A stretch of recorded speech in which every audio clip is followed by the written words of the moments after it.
It is the RIOT podcast. This is a special edition of the Worst of the RIOT. This is very exciting. Isaia joining me, as well as Jeff and Cullen from Ohio, Mount Vernon, Ohio. These guys donated to us during the fall fundraiser, during our RIOT Rendezvous giveaway contest, and they were the winners. So they're coming to us live from a barbecue restaurant. Looks like you guys got your food. Were you guys able to get barbecue today? We did. Yeah, we've already actually plowed through a little bit of it, but we were so hungry we couldn't help it. There was city barbecue just sitting in front of us, and I was like, I have to eat some of this. We're eating Roadhog Willie's. Yeah, Cullen told us we were looking at the website. Even though I'm sitting here with City Barbecue right beside me, the Roadhog Willie's is also very tempting. It does look really good. And I'm looking at like the pictures and whatnot of like It's fantastic. He makes all of his own sauces. Oh, Dang, yeah. that's the best. A little different feel from City Barbecue, a little more homey feel. Yeah, that's the best kind of I mean, City Barbecue is good, but there's nothing like a roadside roadhouse. Yeah. I think the best barbecue place I've ever been was a place attached to a gas station. So that's the way to go. That's how you know it's good barbecue. They got the big smokers outside underneath they got like a tent set up, and all the smokers are outside. Oh, nice. Yes. So even before you come in, it's hitting you. You can smell it. You can smell it all around town. You're like sitting in your car and you can smell it. I love it. Oh my gosh. All All right. right. I'm working. I smell nothing but a bunch of chemicals and then barbecue. I was going to say, it's a hard place probably for you to work close to. Oh, yeah. Let me ask you guys, how did you get started with RadioU? Which one of you started listening first? That's a very good question. That's a great question. So I don't know if this is right or not. So when RadioU first came out, I think it was a lot more metal. So I remember my nieces and nephews who are older than him. But I have brothers and sisters, and they're in the church. And so his older nieces and nephews were listening to it, and I'm like, yeah, maybe not such a huge fan of it. But then I'm a big-time radio switcher. So I would say years ago, I'm listening to all different radio stations, and I had a job where I was in my car a lot. And I just switched radio stations, and I think a song was playing I liked, and I listened to it, and then I heard the DJs, and I'm like, oh yeah, you know what, I can listen to this. I like this. So anyway, I enjoy all music, so I started listening to it a lot. I don't have to worry about a DJ going off on some weird tangent or saying something inappropriate for the most part. For the most part. I mean, yeah, exactly. Okay, inappropriate, I should say. Yeah. Totally inappropriate. I mean, There you go. Hudson probably pushes the boundaries more than anybody. So, yeah, Cullen stuck with it more than the others, although my son-in-law, my oldest daughter and son-in-law are big fans, listen to it. Other daughters, his sisters, occasionally listen to it or have to listen to it when they're in the car with me. Just how we like it. Yeah. But now Cullen's younger brother, I think, who you met, Hudson, Declan, Yeah. and we've been fostering for 10 years, and he's a foster child that we've adopted. That's awesome. Yeah. So anyway, he's a huge fan, but he's 11, so Yeah. you guys have the coolest job in the world right now. That's awesome. He's 11 and he's stitching up on shirt numbers with me. I'm getting jealous. Yeah. Yeah. So what is favorite RadioU bands for each of you throughout the years? So I gotta say the one that started it. There was a certain song, you may have heard of it, called Codename Raven. Oh, that's a RadioU hit. Yeah, I'd say to start out, my favorite bands had to have been Reliant K, and Berlin, House of Heroes, and those bands have really stuck with me through the years. But constantly finding new people.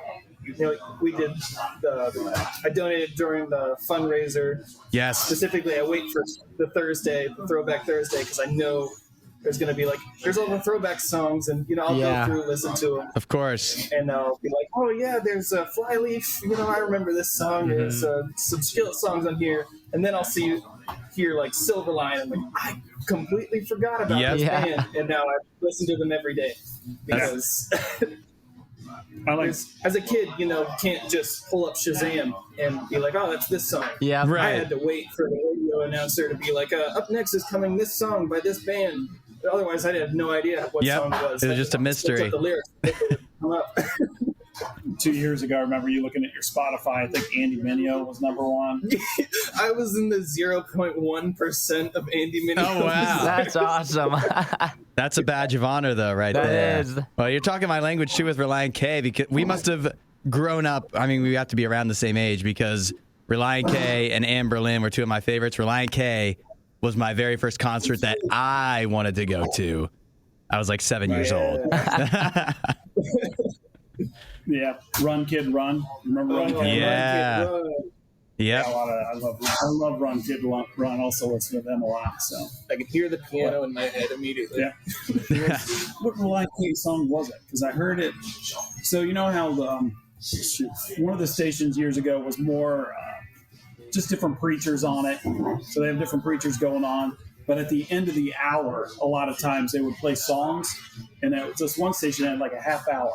And after one, they'd always play this one song, and I was like, man, what is this band? What is this band? And I was out one time and was able to find it, and here it was, Reliant K. Oh my God! Look at that. So that's Of what course. started me for Reliant K. So it was, I think it might have been Anatomy of Tongue in Cheek or Two Less, whatever. I can't remember the name of the song, of course, today. But anyway, I bought that CD, and For the moments I feel faint. Cullen played the snot out of that. If you're talking about like a slower Christian song off of Anatomy of Tongue in Cheek, it'd be For the Moments I Feel Faint. Probably. I know my stuff. Yeah, I can tell. Yeah, this was, So you guys mentioned, Cullen, you work right next door to, or right nearby anyways, the barbecue restaurant. What do you guys actually do for work, or what can you actually tell us? For what I can tell you, we Cullen's top do secret. 3D printing, also known as additive manufacturing, mostly in the aerospace industry. It's a really cool job. I got let go twice during the whole COVID thing, just because money funds weren't there. But, I think it says more about the fact that they took me back twice. Nice. Yeah. So I've been working here since straight out of high school, and I don't really plan on going anywhere because I can see this job going pretty far. Aerospace? Did you say aerospace and 3D printing? Yep. Yep, but he can't say anything more because they probably Can I have tell you any more than that? We'll They see. probably have this place bugged too. So if he does say anything, I have like men in black coats I come have over here a and drag physical us out. contract I can't show you. That says I cannot tell you any more than that. That's craziness. Yeah. We thought our job was cool, and then he's doing like 3D space printing. Like, it makes no sense to me. Yeah. Hey now, one's not cooler than the other. They're just different areas. Yeah, exactly. Which, by Different the way, areas my of cool. 3D You're printer right. is down. I have a 3D printer. It's down again. I need you to come over and fix it. I'm the tech support for everybody in the family. I would So say Your little so. brother Except for has my to. Yes, your little brother needs to start printing Christmas presents for people. Yeah. Well, So do I. so you actually have a 3D printer that you can just use for whatever, though. Oh, I have. Yes. Wait, I was gonna say 4. That's a lie. I have 5 now. And what do you So- like? What would you just print with a 3D printer? can print I have no anything. idea about what. I mean, Recently, I made a lightsaber. a He made lightsaber. a pretty cool light. I made a lightsaber. I've made a lot of practical things. Uh huh. Something will break in the house. So you're saying a lightsaber's not practical? Oh no, that's a toy. It's the first thing he made, though. Yeah. Yeah, I've made a lot of practical things. Something will break in the house, like curtain rod handles, and I'll just be like, "Oh, I could just print one." And so I did, because I had an idea. I proved that I could do it, and I just went for it. And they've been hanging on the wall for a year and a half now. Wow. No problems. I But wish at the I same was. time, you can print toys. Like a lightsaber. You could do something like a curtain rod or a lightsaber, something fun. But it'd be so cool to just not have to, I don't have to run to Walmart. Let me just get the printer and fire that thing up. Yeah, that'd pretty be much. I could go on Amazon and buy this gas cap for $4, or I could print it at home for 28 cents. Yep. Unlimited power. Quicker and easier. I need to get a 3D printer. I You would wouldn't know how to use it. No, I wouldn't have any. I was going to say I get frustrated enough with a regular printer. I don't think a 3D printer You don't have would to go get well a for me. super hard to use one. You don't have to get one that you have to tinker with. Some of them do a lot of the work for you, and it's crazy. The technology has gotten so far, and there's tons of YouTube videos out there that'll tell you, like, hey, you want to buy a printer? Well, here's what you want to buy if you want to do these things. It's just, in the past even 10 years, it's gotten huge. Anybody can pretty much buy it and just print whatever you want. Imagine what we could make. We'd never have to leave the RadioU station. I wouldn't know where to start. I don't know if you saw, guys, but NayNay just popped in here a second ago. I don't know if you can see him on camera. So I know you know NayNay. How well do you know him? How did you meet him? I imagine that, like, to me, the moment you meet NayNay, you remember it. You'll never forget that. Yes. Yeah. So I'd say we became good friends. I've known him for a while through another friend of ours that we share mutually. His name's Wyatt. Mm-hmm. But I got to know him well after we both came together during that friend's bachelor party. And then since then, you know, at every opportunity where our paths cross, we hang out, talk about life and what's been going on. I especially get a lot of updates on his life now that he's on RadioU. Of course. And so I drive home and he's just in my ears on my way home. So I'm constantly getting updates of what he's doing with his time. Was he at your wedding? Yes, he was. Okay. Wow. What was NayNay on a wedding dance floor at a wedding reception like? I can't imagine. I don't think he danced much. No. That's the biggest. That's the most shocking thing I've ever heard. Yeah. I gotta say, we didn't mention this band, but the big wedding song that's been now at 2 different row weddings that everybody goes out and dances to is Chainsaw by Family Force 5. Oh, yes. It's if your family has a traditional song at their wedding, you know, a lot of people have the chicken dance or something like that. The whole family hits the floor when Chainsaw comes on. Well, that's awesome. Chainsaw is objectively much cooler. So. You look a lot cooler doing dancing to Chainsaw I've than... I've seen Family Force 5 probably at least 4 times. Oh, they're fantastic. At concert. Just hysterical, taking the kids when they were little and then older, yeah. Family Force 5 is always great. The hamster ball, the Hulk hands. Yeah.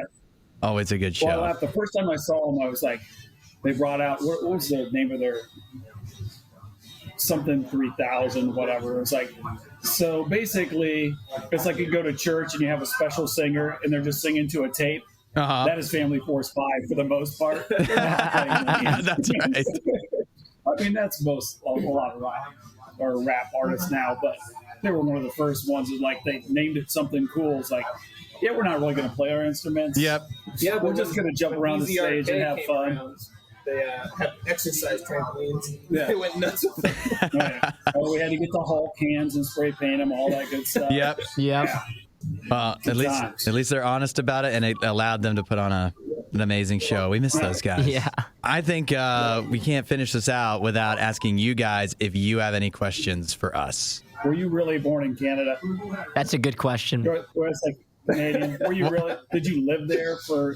I don't know. Parents in the military. You lived there for a month, so you claim it. Well, I don't know. That'd be a weird thing to lie about, right? I was actually born in Canada, but what you're getting at is partially true because I was less than a year old when we moved away. However, I still feel fine claiming it because most of my family, really all of my family except my siblings, were born in Canada. So all my aunts and uncles and grandparents and my parents, and we would go there all the time. It's not like I left at a year old and never went back. I'm well versed in Canadian culture, even though I'm a transplant. Canadian roots still got a little bit of a grip on you. Yep, that's right. That's right, and never let them go. Yeah, my dad's bro. Yeah, he doesn't know, but yeah, the family back when I was little, we went to Canada a lot. We had a lot of family up there. So really, what did you do up at what part of Canada? It had to be just northern Ontario, above Toronto. Oh, okay. There's a little town called Maple Leaf, but I'm sure there's 100 towns called Maple Leaf. Yeah, that's right. That's the most popular Canadian town there. But it's and my sister's family still, their family is from Canada. They still have a cabin up there, and I haven't been there in years, but they still have property up there on Lake Papineau. Okay. One of the glacier lakes up there. Yeah, those things are beautiful and crazy too. They're like 300 feet deep. The water's so cold. Yeah. Even in July. Yeah. Hey, last thing real quick. Yeah. So we said we were House of Heroes fans, right? We used to be in Columbus. They're all scattered now. Play once a year usually. So years and years ago, a Cullen's older sister was an actress. And through her agency, they said, hey, we're looking for this company's looking for somebody. They just need somebody, only pays $100, but they just need you to do a photo shoot. I think it's for an album or something like that. So anyway, we submitted my daughter's picture, and she ended up getting picked. And they got an email from this guy. I'm like, man, that name sounds familiar. But anyway, I hope you can see this. But this is the album cover, House of Heroes, their last album, Colors. Yeah. And the girl in the middle, yeah, that's my daughter, Cullen's sister. Wow. No She's way. spending the day with Colin up there in Westerville. And if you open the album has like a whole, like all their albums have a theme. Yeah. Yeah. And shows photo shoot different areas around Westerville. So she's like, with these two guys. Yeah. she would have been, For the whole, based off of that cover, she's Joni, right? Is that she is. That's exactly. Yes, that's who she is. Exactly. That's wild. That's amazing. That's She really doesn't amazing. do acting anymore. She's been in a bunch of like Walmart type movies. If you ever want to see Andy the Talking Hedgehog, she's Dean Kane's daughter in that. She's a cheerleader. So, But she got to work. But, Did she actually work with Dean Cain, or was that, if it was animated, did she never even oh see yeah, him? yeah. She got to work with him. She got to work with Richard Karn. He used to be on Home Improvement, and she's been in an extra in a lot. Problem is, not a lot of things shooting in Ohio. Yeah, I guess Yeah. So not. when she was young, she could have, she had like her big break and could have been a signing and everything. But in reality, we were poor and had other kids, and we couldn't move to LA Yeah. or Yeah. Atlanta at the time. You're telling me So that we people didn't. who live in the middle of nowhere are poor? No, but she's like, there was a kid that we know. We don't know him anymore, but I mean, he's been in the Wolverine movie and all sorts of stuff. And he was like in the same classes, talked to his parents all the time. Dang. They moved to LA, and he skyrocketed. You get the up, so. edge up there, yeah, when you move to LA. Yeah, that's right. It seems to be. Opportunities blossom. Uh-huh. It's still a numbers game and a gamble, but Yeah. not too Yeah. many people are coming from Columbus, Ohio, saying, "Hey, let's make you a star." Yeah. That's She- still awesome, though. She doesn't hold that against you, though, does she? She's like, if only you had taken us to L.A., things would be different. No. She's more like, "Oh, why don't we do this for 3 years? We would have done something else." And yeah, of course, man. Yeah, that's how you feel now. Sheesh. That's amazing, though. This is why I was glad we got to do this, because I know we'd find out so much interesting stuff in I just know. 20 minutes. Yeah. That's really cool. Well, I think we'll let you guys go. We got to let Tyler get in here in the studio for us. So, but it was good to do this. Thanks so much for donating too. It was really cool to get to know you guys a little bit. Appreciate it, man.